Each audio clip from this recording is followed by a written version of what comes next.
In previous lectures, we have discussed about the different types of fabrics in textile, like woven fabric, non-woven fabric, knitted fabric, and denim fabric. Today, our lecture is on types of knitted fabric. In this lecture, we will discuss about the different types of knitted fabric with respect to construction and with respect to applications, and main our focus is on how to identify which type of fabric is. So we will show the pictures of different fabrics to identify. Here is first is waffle fabric. It's like honeycomb texture for breathability and absorbency. Here is the honeycomb texture of waffle fabric as displayed in slide for breathability and absorbency. Second is rib fabric. Rib fabric is stretchy, knit, perfect for cuffs and collars. Here is the structure of rib fabric as it is in lining forms. Ribs different lines, and while in case of waffle fabric it has like a honeycomb structure. Third type is single jersey fabrics. Single jersey fabric is smooth, stretchy, ideal for t-shirts. And next is pipe fabrics, textured knit, popular in polo shirts. Here is the single jersey fabric. It's normal, simplest knitted fabric, and is a pipe fabric. It has some grooves. It has different structure.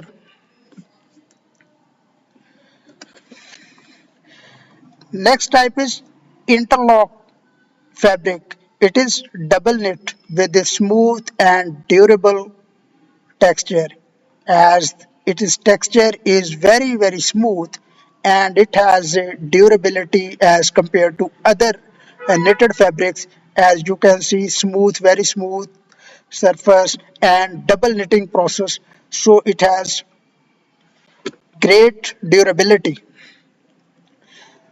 Next is fleece fabric. Fleece is insulating fabric for warmth and comfort.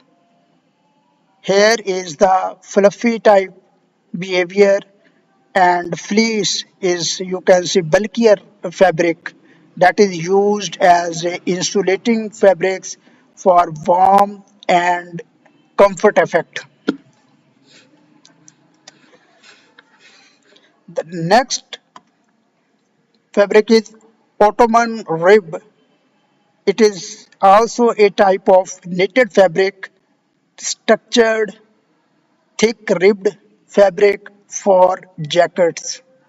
It is like a ribbing in the rib we have previously discussed. Here is lining in the same in the rib fabric as we have rib fabric.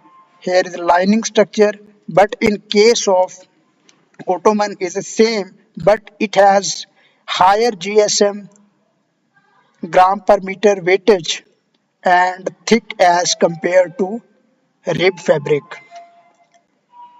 used for jackets. Interlock fabric we have already discussed in previous slide, double knit, smooth and durability. Next is needle drop fabric, drop stitch pattern for breathability. It has like strips and needle drop fabrics for the breathability, and it has a very unique or uniform pattern. Next is polar fleece. Polar fleece is a soft, warm, and moisture wicking for winter wears. As in previous slide, we have discussed the fleece fabric. As fleece fabric is simple fleece fabric is insulating fabric for warmth and comfort, while the polar fleece is soft, warm, and moisture wicking for winter wears.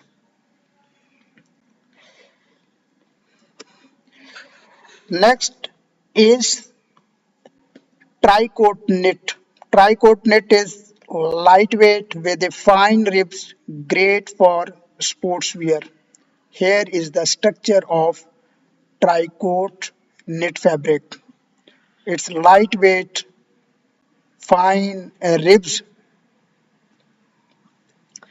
and the next is spacer knit. Spacer knit is breathable, cushion fabric for active wear as it is breathable, as it has holes, spaces for breathability. As in previous slides, we have discussed the waffle fabric, single jersey fabric, interlock fabric, ottoman fabric, needle drop fabric, polar fleece fabric.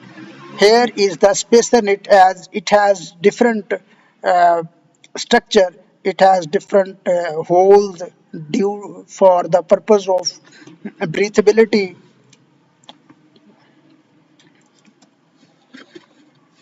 Further type is grey melange fabric, a heathered blend with a soft and casual feel. Grey melange fabric is mostly produced from dyed yarn or mixing of dyed yarn on the knitting machines. It has different color and different feel and look. The next is yarn dyed fabric, dyed before weaving for long lasting color vibrancy. Here is the process in spinning. Dyed yarn is uh, produced. Then, after the next process in weaving, from this dyed yarn, fabric is manufactured. So, vibrant colors are achieved in this case. Here is the structure of dyed yarn fabric. Here is the melange fabric. The last is sea sucker. Sea sucker is crinkle texture for a lightweight and airy field. This is the bulkier fabric. Is also called sea sucker. As you can see, there are slots or bulkier fabric, different feel, and these are the types of knitted fabrics. With respect to construction, we have visualized and presented the different structure and different pictures to identify which type of fabric these are. In next lecture, we will discuss the working principles and constructions and end use applications of these fabrics.